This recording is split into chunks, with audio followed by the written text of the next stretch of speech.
This is the Sleep Historian. Each night we explore the echoes of the past, stories told slowly to calm the mind and ease you towards sleep. If you enjoy these quiet journeys through time, please like and subscribe, and let the next story begin. Before anything else, before crowns or vows or banners, there is stone. Cold, pale, and patient, it holds a castle's shape long after the voices have faded. Moonlight lies across a courtyard, turning shallow puddles into small mirrors. Somewhere, a shutter taps softly, once, then still. Time drifts, and the stones warm with life again. Torches flare in iron brackets. Footsteps echo along a passage that smells faintly of smoke and beeswax. Tonight, you step gently into a medieval world where the word princess can feel like shelter and expectation at the same time. Medieval princess life is not one neat fairy tale path. It is a careful system of family strategy, prayer, education, public ceremony, and private waiting. It is linen folded, letters sealed, and lessons repeated until they feel natural. Across courts in England, France, Castile, and the Empire, a princess is raised as a symbol and a diplomatic promise. Her marriage can soften borders, join claims, or quietly rearrange power. So we will move slowly through fire-lit rooms and drafty corridors, pausing on small human gestures.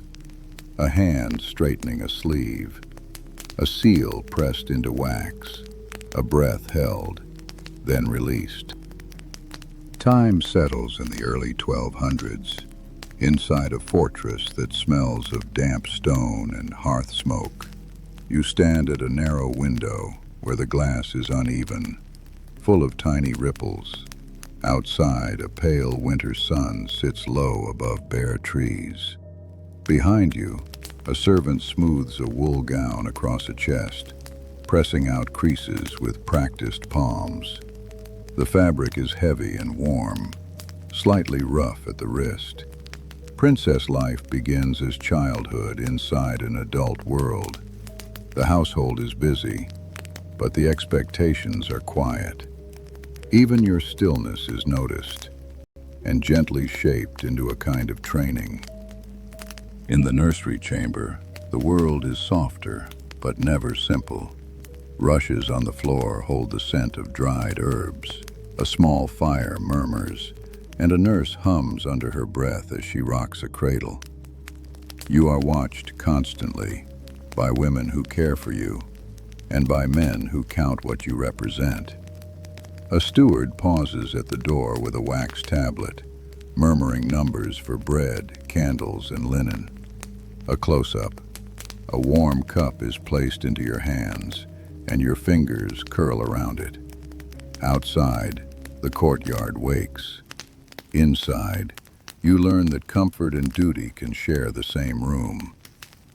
Education arrives gently, like daylight creeping across a table.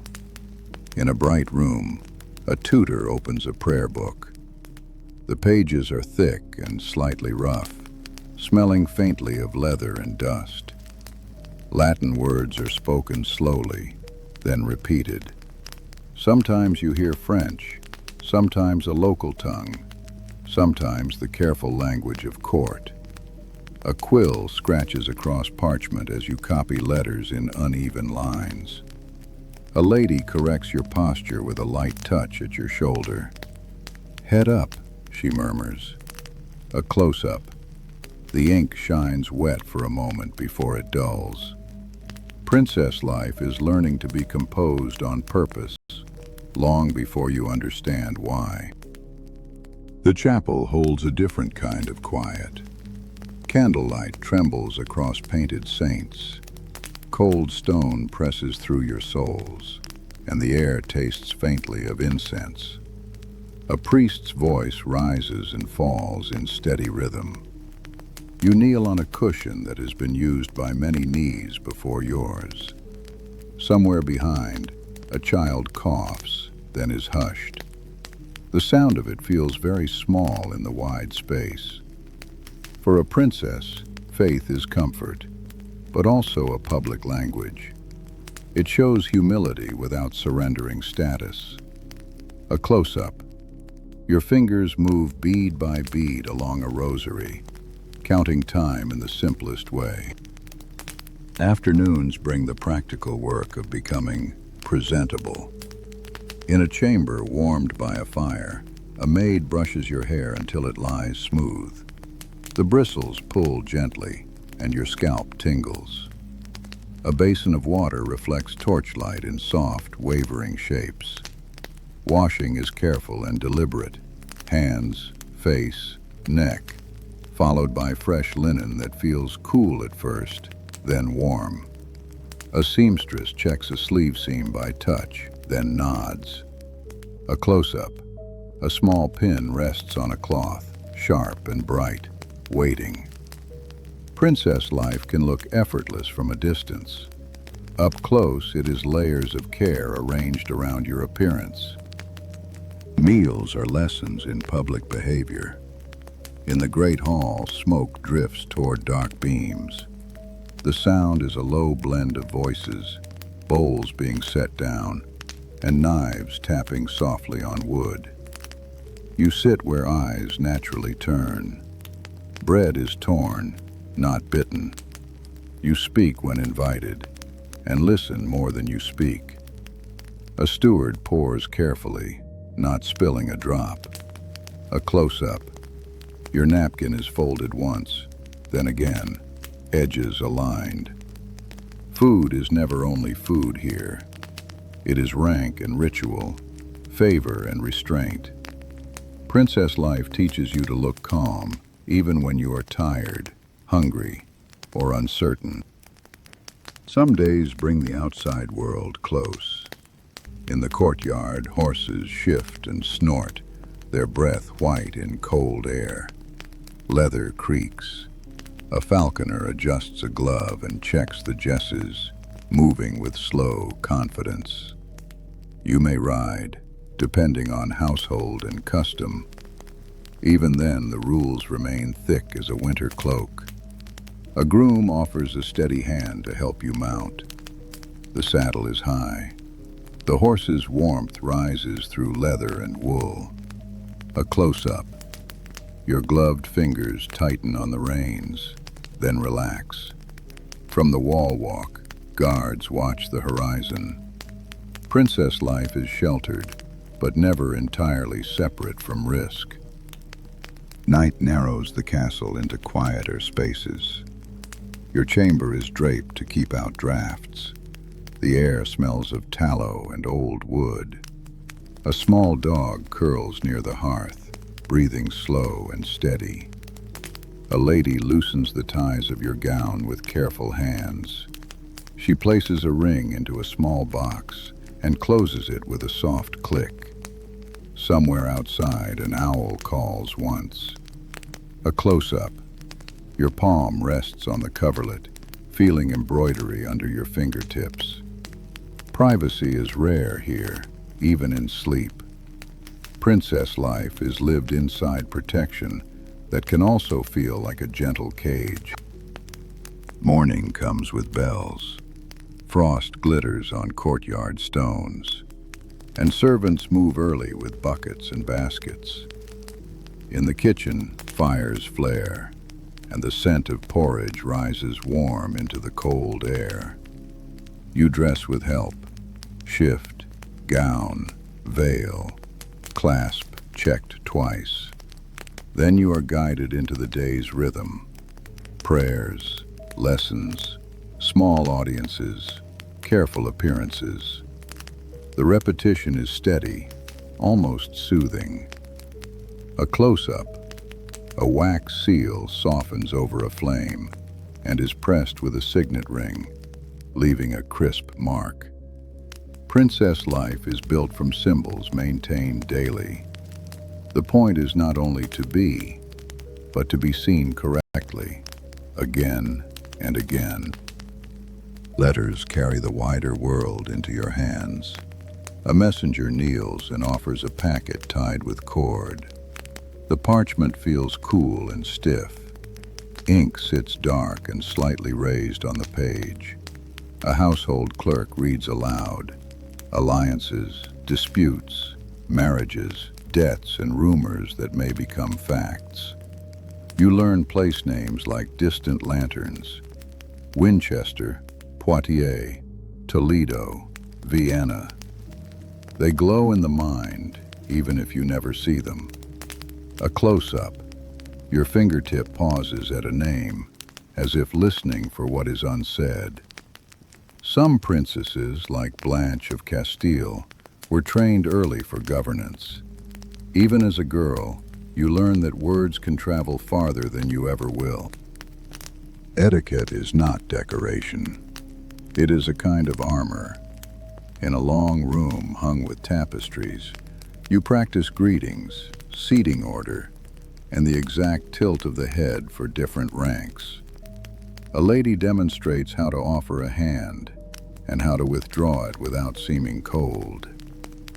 The air is warm near the hearth, cool near the stone walls. Somewhere a lute string is tested with a soft pluck. A close-up. You smooth the edge of a sleeve seam, keeping your hands busy while you listen. At court, one careless signal can become gossip, and gossip can become policy. Princess life teaches you to be readable in the right way and unreadable in the wrong way. Clothing speaks before you do. In the wardrobe, fabrics hang like quiet flags. Wool for warmth, linen for cleanliness, silk for ceremony. Fur trims a winter cloak soft against the neck and heavy on the shoulders. A seamstress checks stitching by touch. A servant warms a brooch briefly near the fire so it won't shock cold skin. Jewels are not only ornaments, they are portable wealth and dynastic proof. A close-up. A pearl catches torchlight and glows, pale as milk. Even color carries meaning: rank, family, occasion. Princess life is being dressed as a statement, whether you feel like one or not. Feast days brighten the hall with candles and sound. Platters arrive: meat, pies sealed in crust, fish on fast days, and spiced sauces that smell sharp and sweet. You taste carefully, not eager, not hesitant. Across the table, a visiting lord watches you. Behind him, his daughter studies you as you study her. These are not casual meals. They are silent negotiations, shaped like dinner. A close-up. You lift a goblet and take a small sip, then set it down without a sound. In some courts, banquets were planned as carefully as campaigns. Princess life learns to sit within spectacle and remain steady, because steadiness is persuasive. Religion shapes the calendar like a second sun. Saints' days, fasts, and processions arrive with dependable rhythm. The chapel feels different on different mornings, sometimes bright with chanting, sometimes dim with quiet prayer. You may fund altars, manuscripts, or charity. It can be sincere comfort, and it can be strategy, proof of piety before watchful eyes. In a world without modern medicine, prayer also becomes a kind of medicine for the mind. A close-up. A candle gutters, then steadies again. Princess life often includes a private moment behind public faith, a place to admit fear, ask for endurance, and return to composure without being seen doing it. The household is a small city, and you are taught to understand its machinery. In the steward's room, ledgers lie open. Ink pots sit beside sand used to dry fresh writing. Coins clink softly into a wooden dish. You learn about grain stores, repairs, wages, and the slow timing of cloth orders. A cook mentions salt shortages.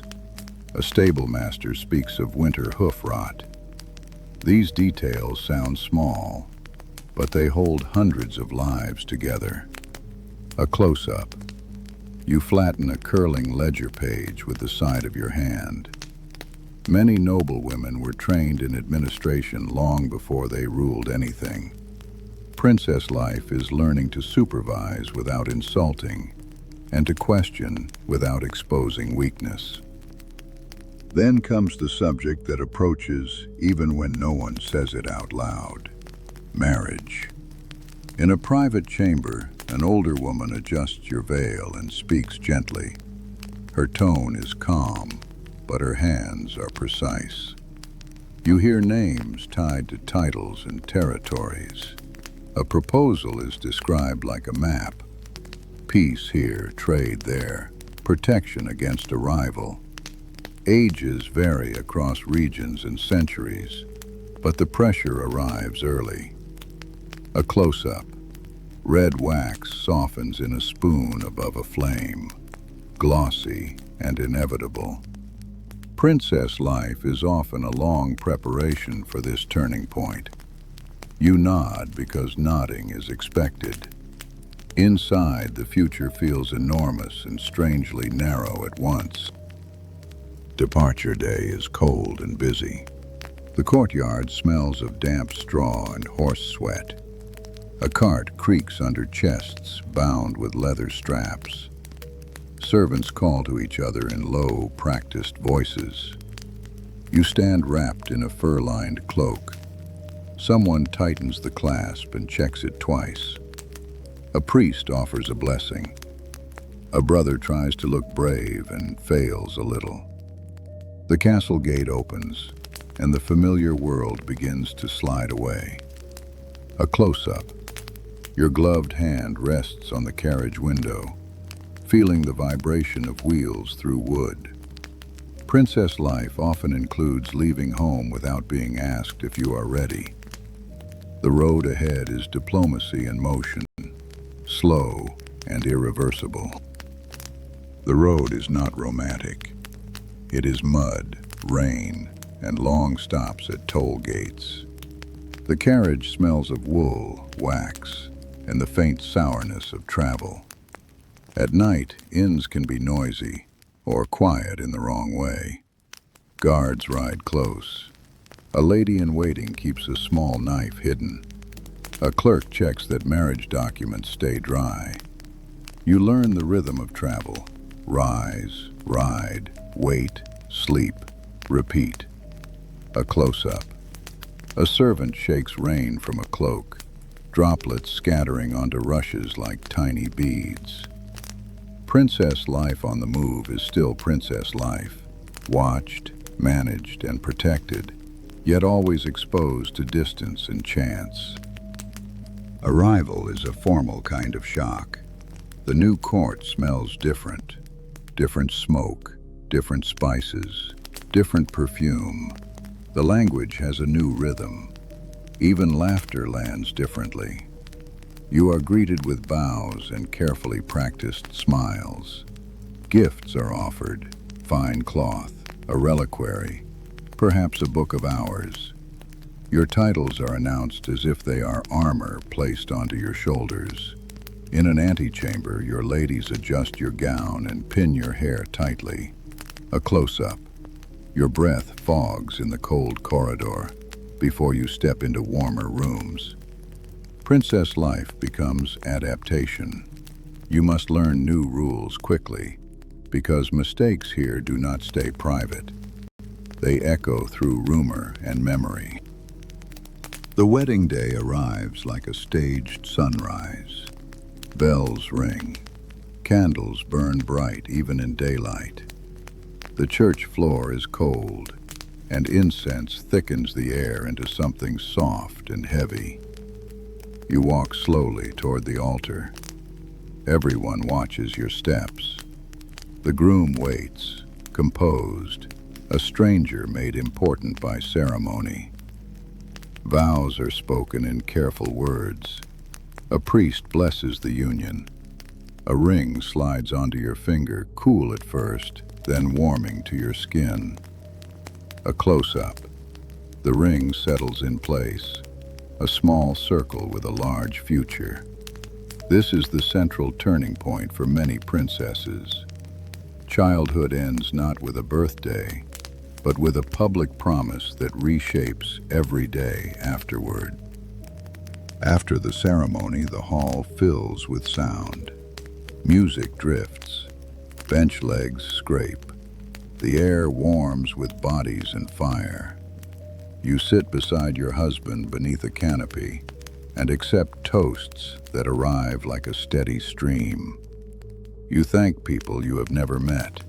You smile, then smile again. Servants move constantly, pouring, carving, clearing. Hands quick, faces trained to be unnoticed.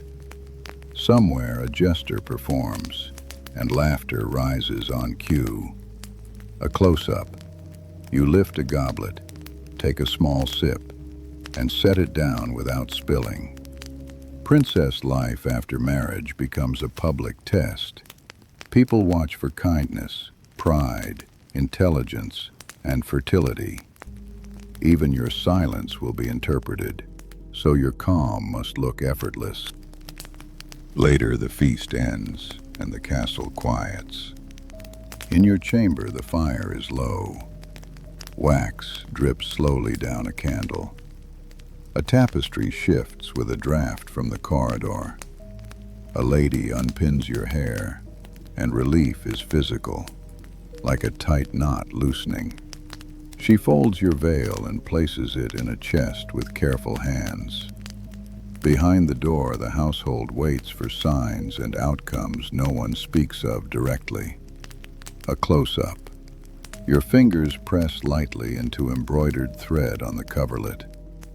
Medieval marriage is ritual and expectation layered over human uncertainty.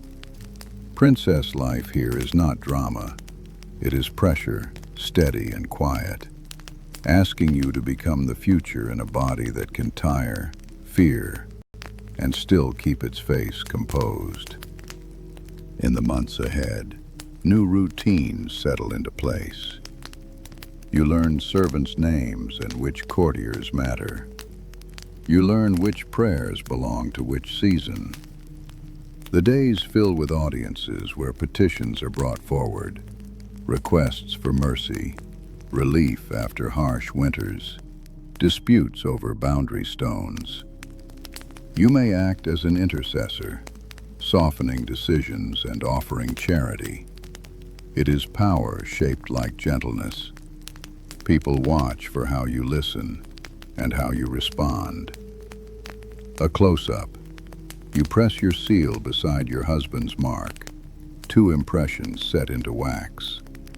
Princess life is not only being acted upon, it is learning to act carefully inside structures that do not bend easily, and to do it with patience. Motherhood begins as preparation, long before it is a child in your arms. A birthing chamber is readied in advance. Linen is stacked. Herbs are hung in bundles. A midwife speaks with calm authority. Everyone treats childbirth as ordinary and dangerous at once. In this world, it can crown you with respect or end your story abruptly. You walk a gallery one afternoon, hand resting against a cold stone wall. Light falls through a narrow window, and dust drifts slowly in it. A close-up. Your fingers trace a carved pattern worn smooth by time. Princess life narrows here, not because you matter less, but because dynasties depend on your body. The pressure is quiet, constant, and rarely spoken aloud. Daily life is made of small, steady scenes. Early morning, a maid opens shutters, and cold air slides into the room. The fire has sunk to embers. Stone walls hold the night's chill. You dress in layers, each one heavier than the last. A servant warms your hands briefly near the hearth, then places a rosary in your palm. Outside, the household hums, buckets clinking, geese calling, a distant hammer tapping somewhere in the yard. A close-up.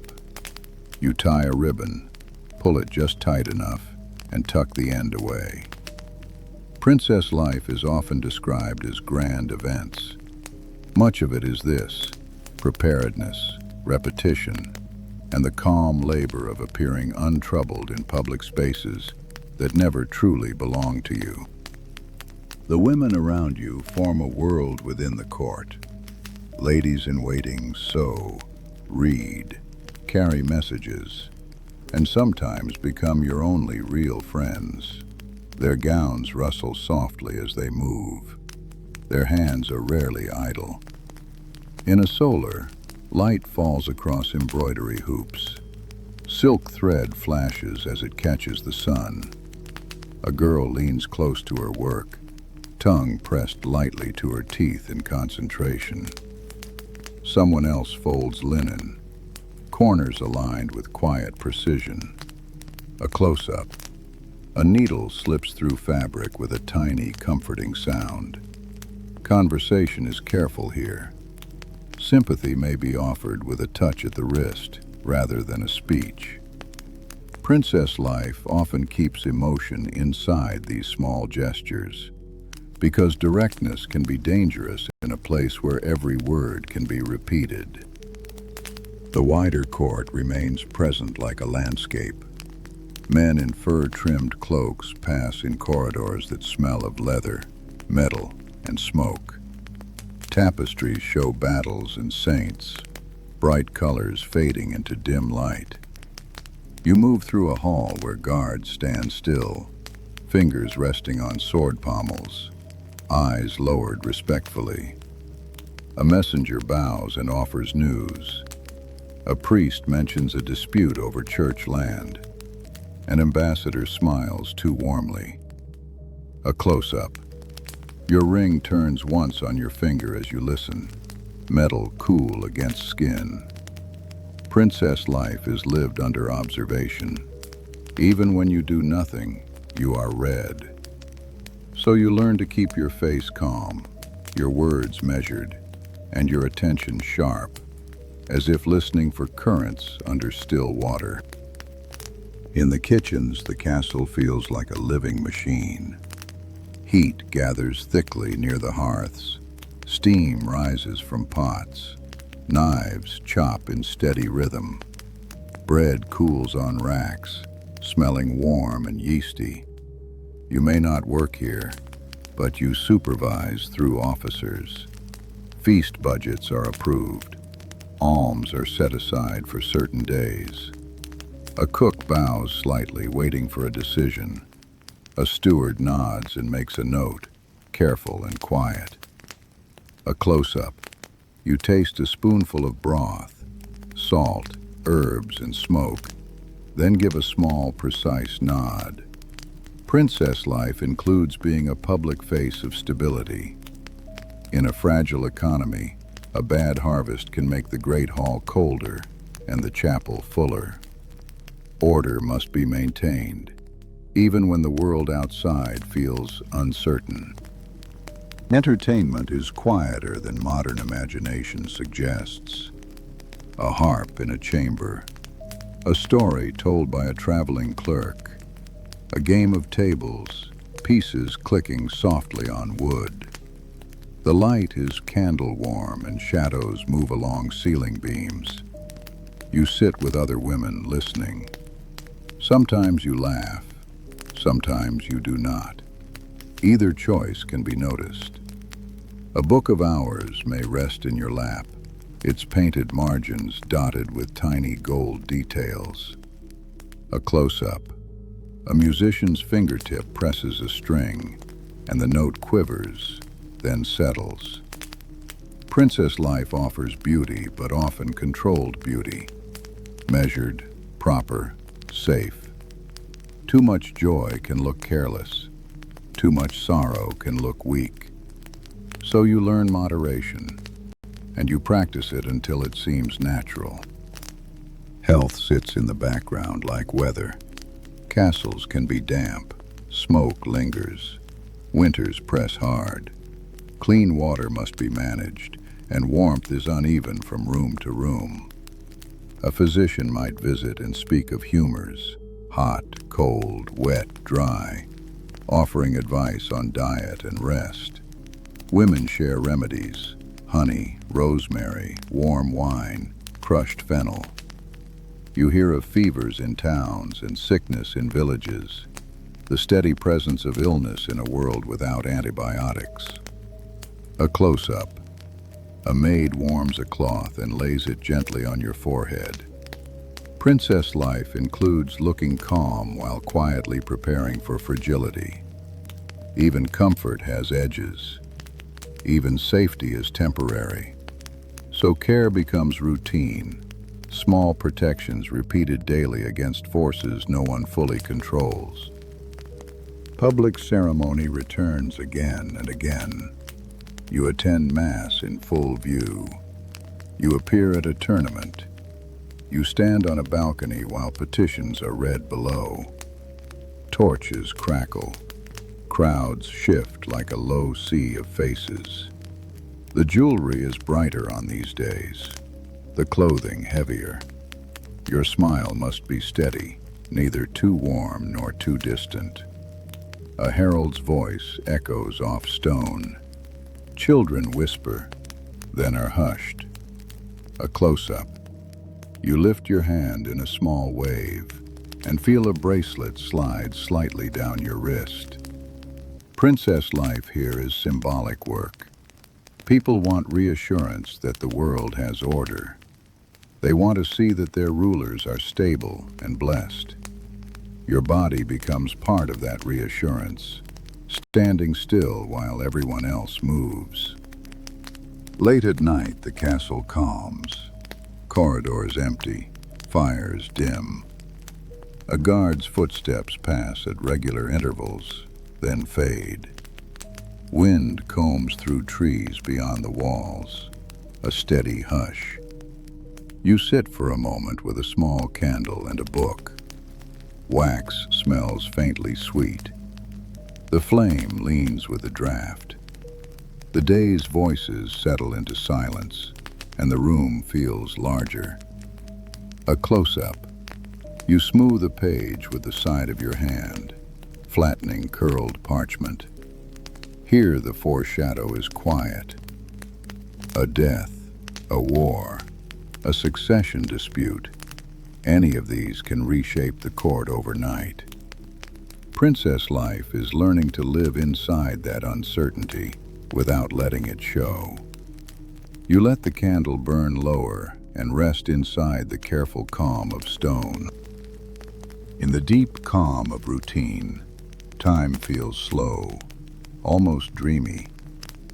A morning audience ends. A chapel service passes.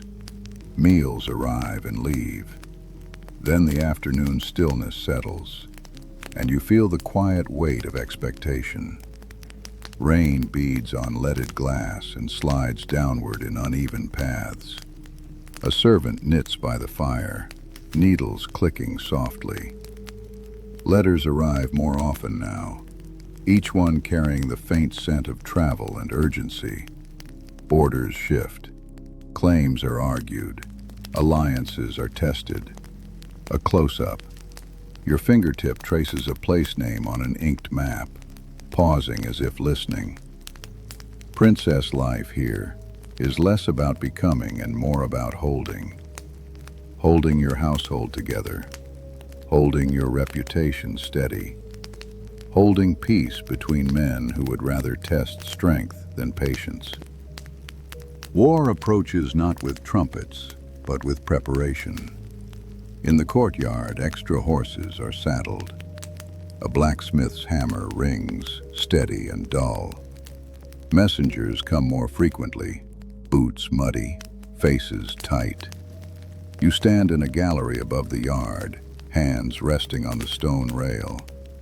The air smells of wet iron and straw. Below, armor is lifted and strapped. A young page fumbles a buckle, then tries again, cheeks flushed with effort. A close-up.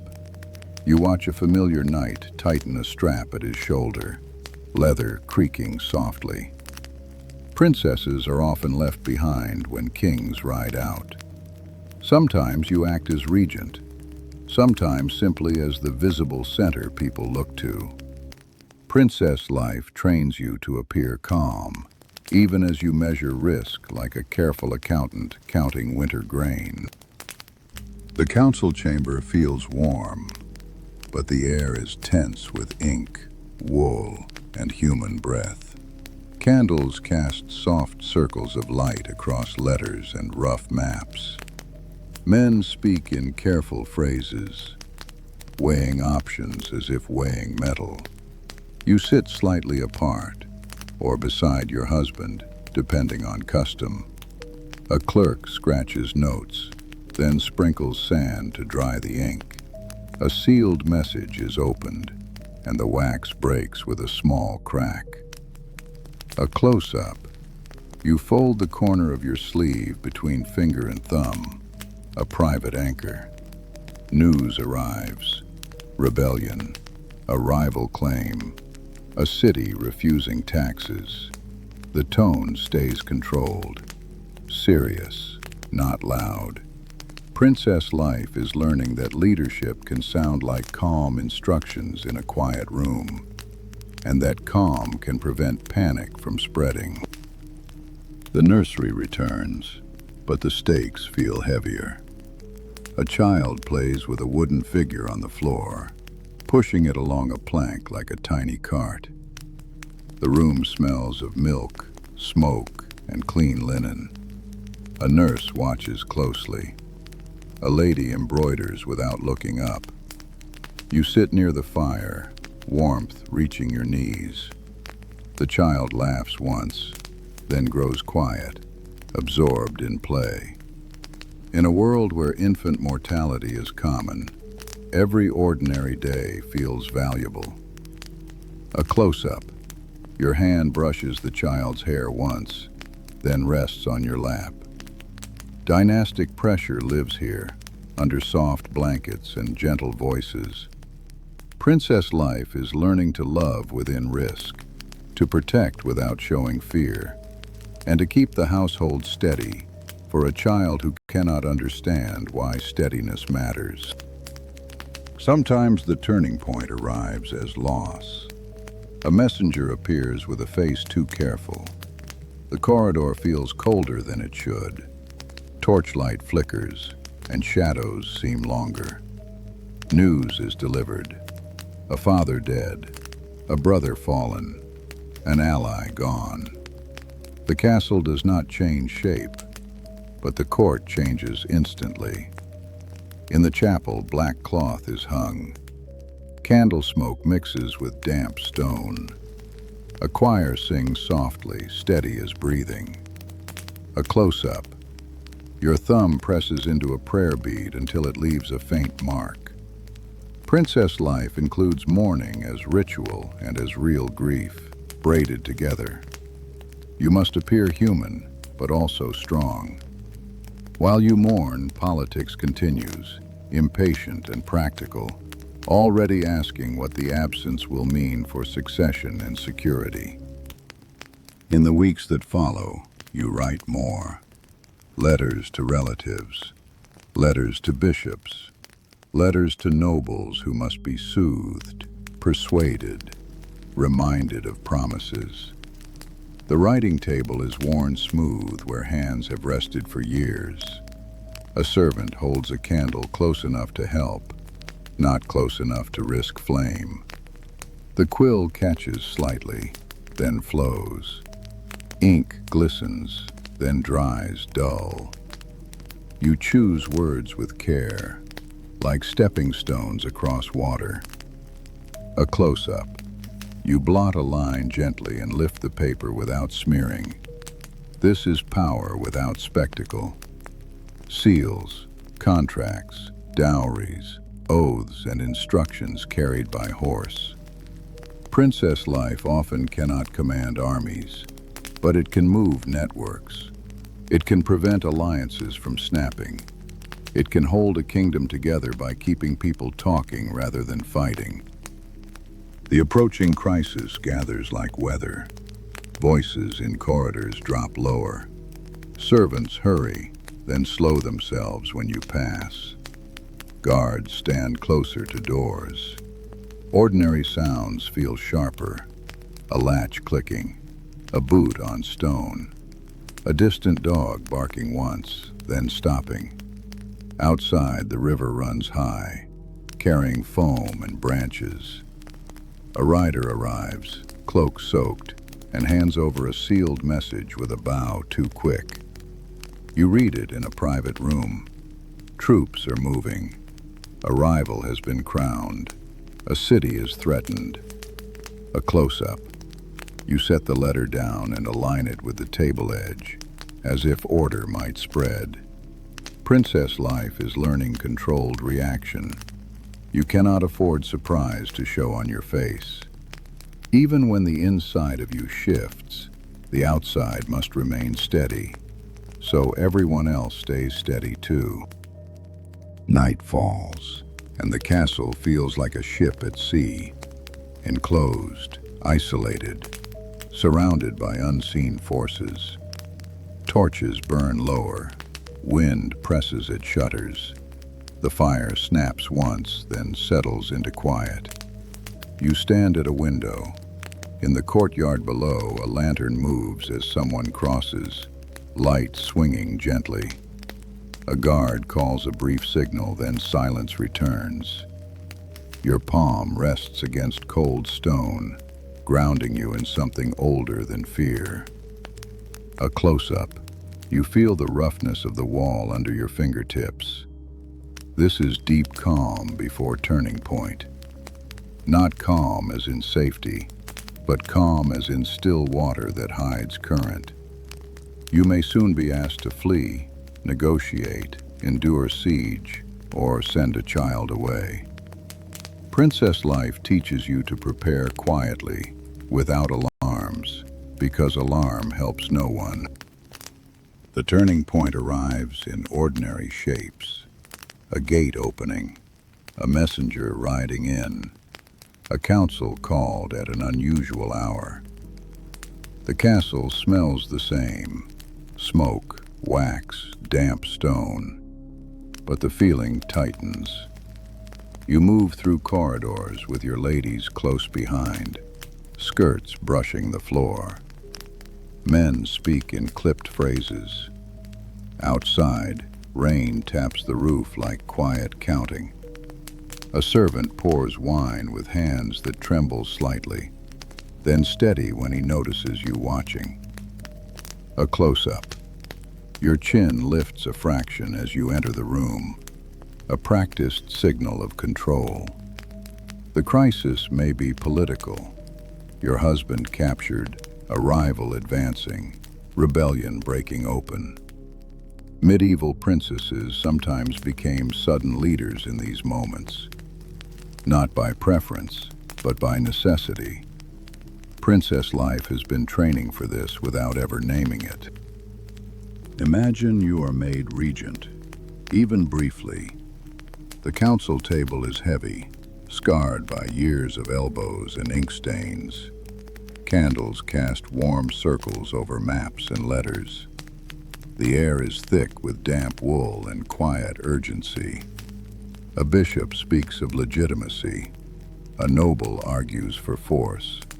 A clerk waits, quill hovering, ready to turn your words into orders.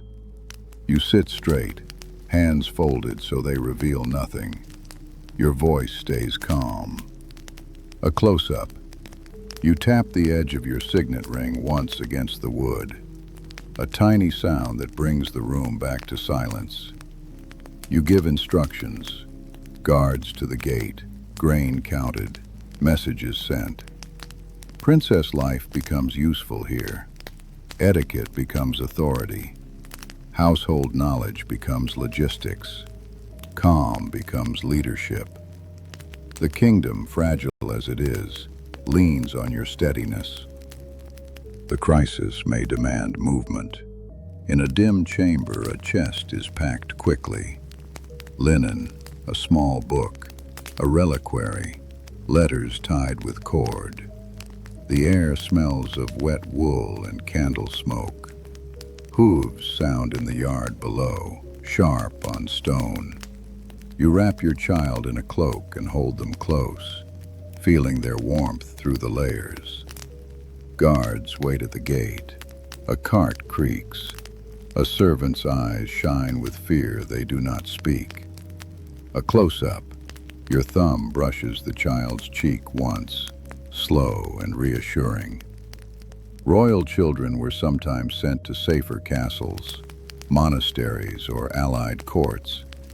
It is strategy, and it breaks hearts quietly. Princess life is often being moved. In turning points, it can also be moving others to safety, while keeping your face calm enough to steady everyone around you.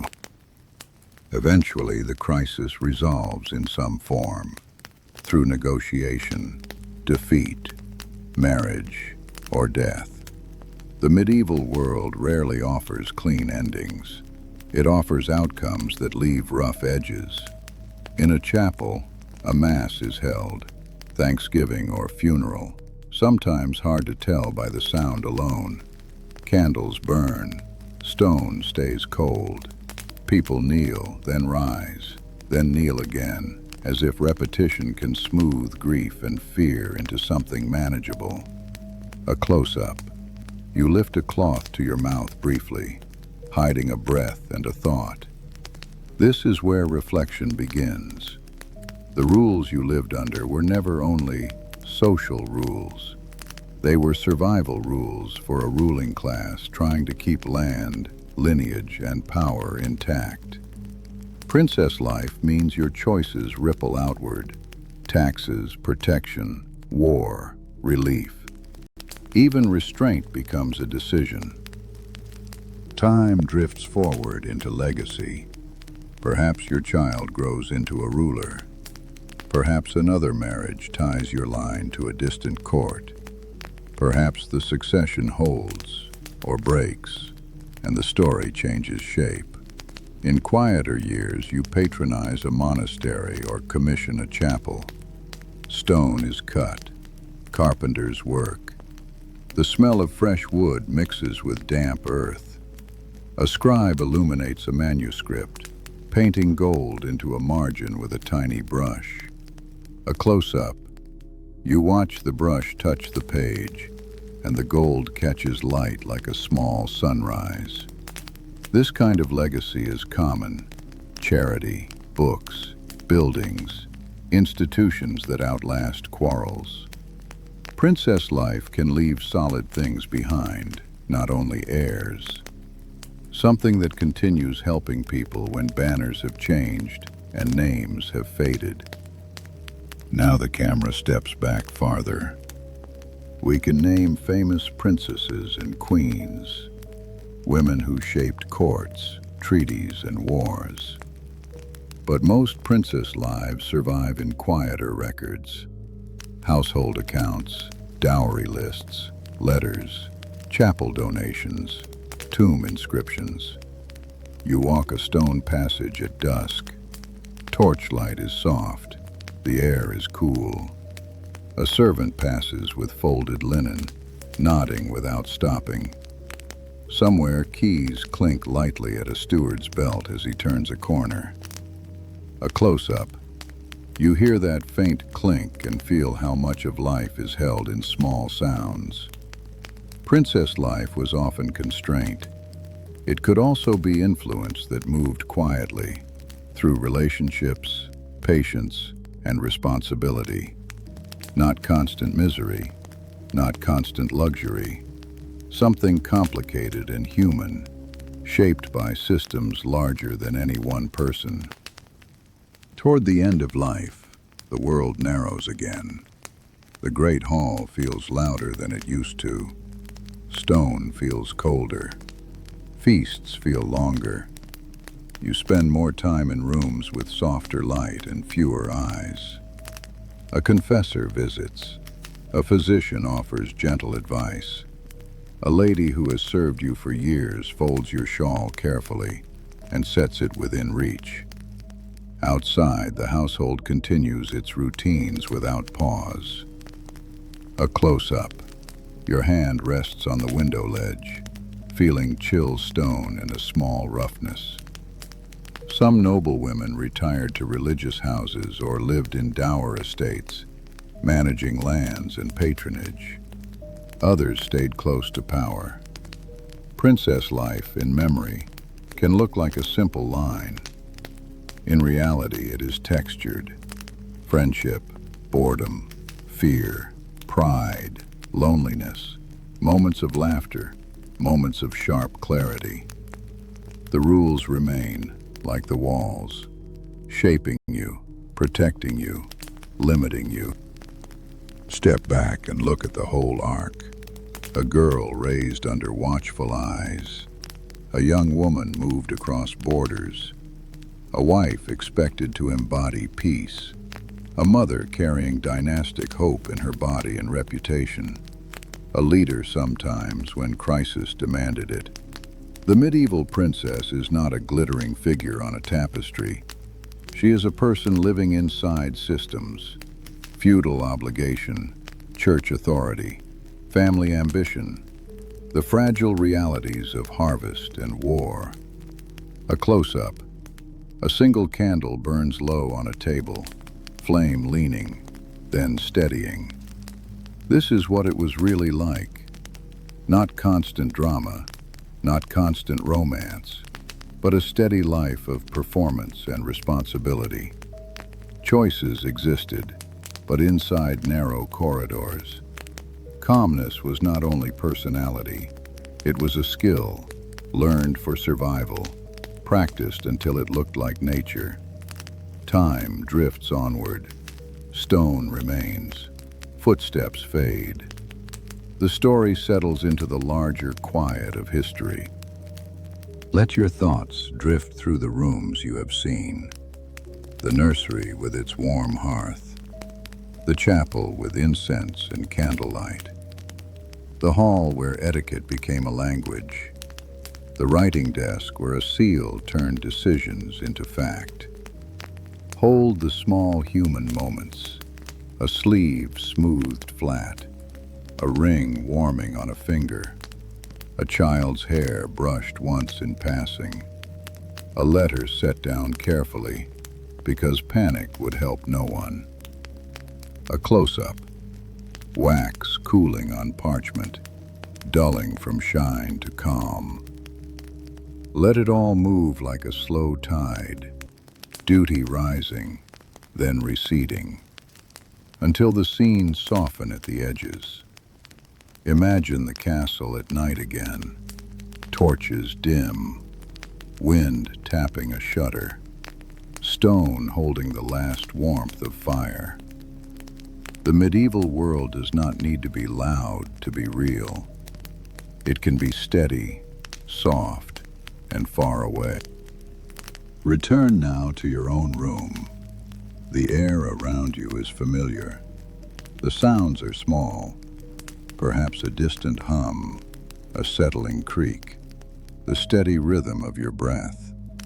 Outside, the night is not a court or a council chamber. It is simply night. Safe, wide, and calm. No waiting eyes, no rules to perform, only time passing quietly. If any images remain, candles on stone, rain on glass, thread catching light, let them drift farther down a long corridor, growing softer with distance. A close-up, your shoulders sink slightly, as if the day is finally set down. You do not have to hold posture here. You can simply rest. Let the story fade like footsteps receding on old stone, until there is only quiet again.